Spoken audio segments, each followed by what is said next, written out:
Wade from Cleveland Corporate Protection Services. To start, I want to express our deepest condolences and prayers for all those affected by the terrorist incident in New Orleans, the truck explosion in Las Vegas, and the tragic fires happening right now in California.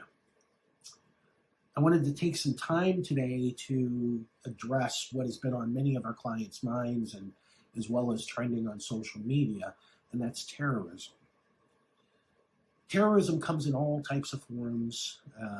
It isn't necessarily left radical religious zealots. It's homegrown. There's religious terror. There's political terror. There's mental health issues that create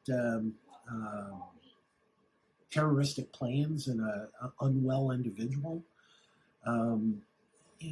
There's homegrown extremists that aren't happy with whatever condition is going on currently in our country and therefore believe that they need to terrorize people in order to get their messages across. With either way, I want to address the two aspects of terrorism, how it affects the individual and how it affects the business or facility hosting larger events that may be targeted. So the first, to the individual struggling with what to do, don't be afraid. Live your life. Experience it. Enjoy those events. It's memories, and memories are what can make or break future years for an individual. Be aware of what is happening around you.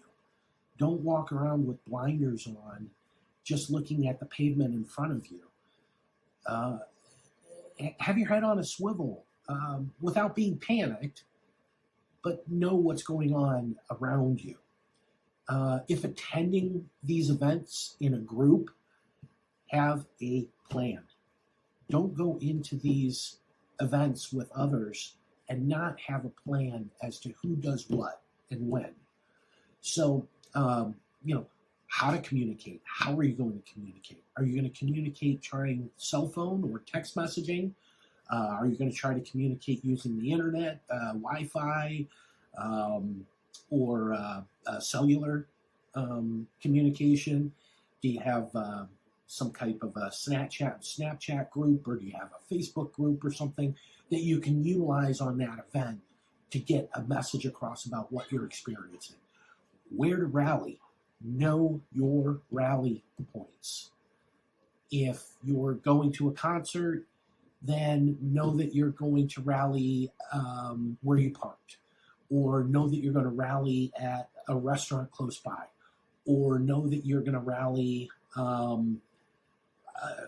somewhere on the opposite side of town should something happen.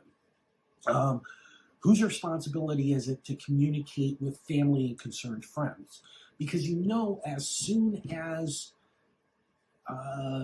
word gets out that something has happened somewhere, everybody's going to start getting text messages and notifications from family members, friends, children, et cetera, et cetera.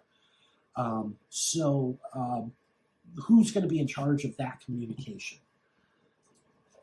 Know where the resources exist, where you can get medical help if you need it.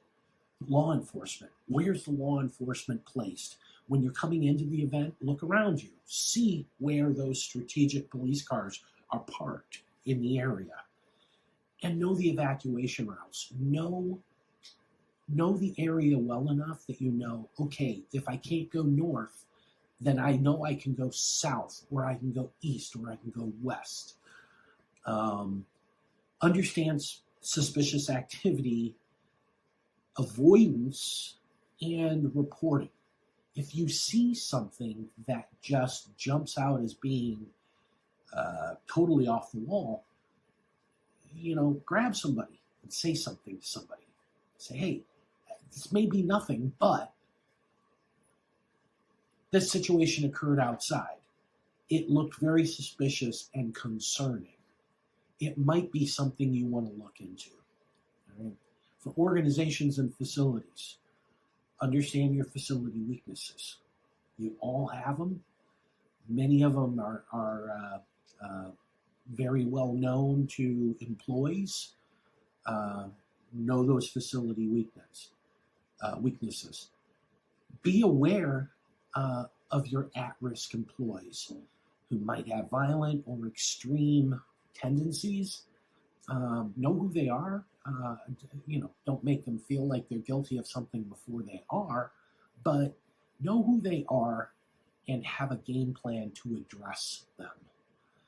Engage professionals to help you harden your facility. Have all members of your team trained in suspicious activity reporting. You need to be able to cite in what's happening and make some determinations as an individual. Is this concerning? Stand firm with your ingress and egress policies. Don't break the rules, just break the rules. You have ingress and egress policies, stand by them. Conduct regular threat assessment, physical and cyber, of your business.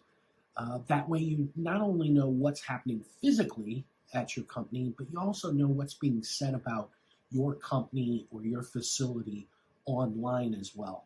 And trust me, when you start digging into what's being said online, to a lot of companies, it's very concerning. And engage trained investigators to conduct electronic and physical surveillance of threats detected during your assessments. Acquiring the information, conducting an analysis, and coming up with a well thought out plan as to how to address it if it needs to be addressed. Should be left to the professionals, should be left to the guys that have done this work and understand threat assessment. Violent acts of terror, it should be on everybody's mind, especially in larger crowds, facilities, and of course the workplace. But do not let fear of these threats paralyze you or your family. Live your life, experience life, enjoy life. Be aware of what's happening around you. Don't be afraid of it. God bless and be safe, and thank you for watching.